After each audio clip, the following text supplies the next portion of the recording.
అనుదినమన్న శ్రోతలకు మన ప్రభువును రక్షకుడై ఉన్న యేసుక్రీస్తు సరిసాటి లేని మహా గొప్ప పరిశుద్ధమైన నామమునందు శుభములు.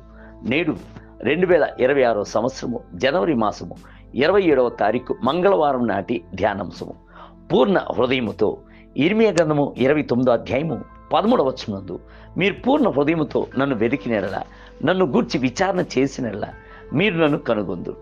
మీరు ప్రభుతో ఉండినెడల ఆయన మీతో కూడా ఉండును. మీరు ఆయన వెతికినెడల మీకు బయలుపడును. ఈ నూతన సంవత్సరం నందు పూర్ణ హృదయముతో ప్రభువును వెతుకున్నట్లు తీర్మానించుడు. అదే నిజమైన ప్రార్థన. మీ యొక్క విశ్వాసపు ప్రార్థనకు ఆధారముగా ప్రభువు 4 గొప్ప ఔన్నత్యమైన ఆశీర్వాదములను ఉంచి ఉన్నాడు. మొట్టమొదటిది వాగ్దానములు, రెండవది ప్రవచనములు, మూడవది కృపా వరములు, నాలుగవది పరిశుద్ధాత్ముడు. ఇట్టి 4 ఆశీర్వాదములు మీరు దేవుని సమీపించి చేరుటకును, దృఢముగా పట్టుకొనుటకును, పూర్ణ హృదయముతో వెతుకుటకును హేతువుగా ఉండును. చార్లెస్ ఫిన్ యొక్క జీవిత చరిత్రను చూడండి. ఒక రోజున ఆయన యొక్క అంతరంగమునందు ప్రభువును వెదకవలెను అని తట్టుకోలేని దాహము ఏర్పడెను.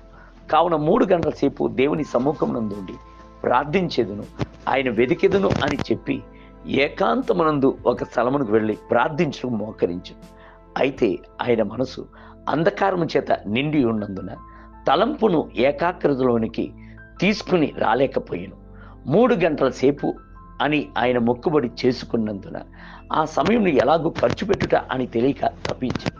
అయ్యో, నేను దేవుని ఒకవేళ దుఃఖపరిచి ఉన్నానేమో, ఆయన వేదనపరిచి ఉన్నానేమో, ఆయన యొక్క ప్రసన్నతను గ్రహించలేకపోవచ్చున్నానే అని విలపించను.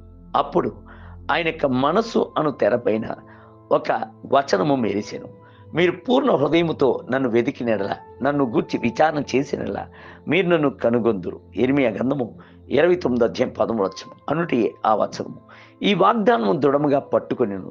దేవా, వాస్తవం నాకు బయలుపరచుము. పాప్యగు నాపై కృపను కలిగి ఉండుము. నిన్ను చూడవలను, నీకు ప్రసన్నతను గ్రహించవలను అని ఆయన రోధించి ప్రార్థించినప్పుడు ఆయనకు కఠిన హృదయము విరబడెను. దేవుని ప్రసన్నత యొక్క లోతులోనికి ఆయన ప్రవేశించెను. ఆయన యొక్క జీవితము మారెను. దేవునితో కూడా ఉండుటకు మీకు తీరని దాహము ఉండవలను. అట్టి దాహముతో ప్రభువును వెతుకుచున్నప్పుడు నిశ్చయముగానే ఆయనను కనుగొందు. అనేకులకు దేవుని యొక్క పాదం యందు ఎక్కువసేపు కనిపెట్టుకొని ఉండలేకపోవుటను ప్రాముఖ్యమైన కారణము దాహము లేకపోటీ. ఏదో విధి చొప్పున ప్రార్థించినట్లయితే తలంపు చెదరగొట్టబడి ప్రార్థన నిష్ప్రయోజనం అగుచున్నది. దావీదు యొక్క ప్రార్థనా జీవితం నందు ఆయన యొక్క దాహమే ఆయనను ప్రేరేపించి నెట్టుకుని వెళ్ళాను.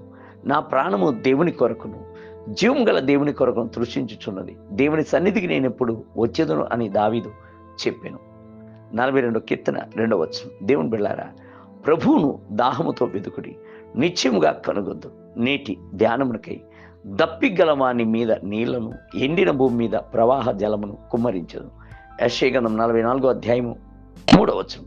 నేటి వేద పఠనము ఉదయము నిర్గమాకాండము 16, 17 మరియు 18 అధ్యాయములు, సాయంత్రము మత్తయి సువార్త 18వ అధ్యాయం 1 మొదలుకొని 20 వచనములు. ప్రభువు మిమ్ములను ధారాళముగా దీవించును గాక. ఆమేన్.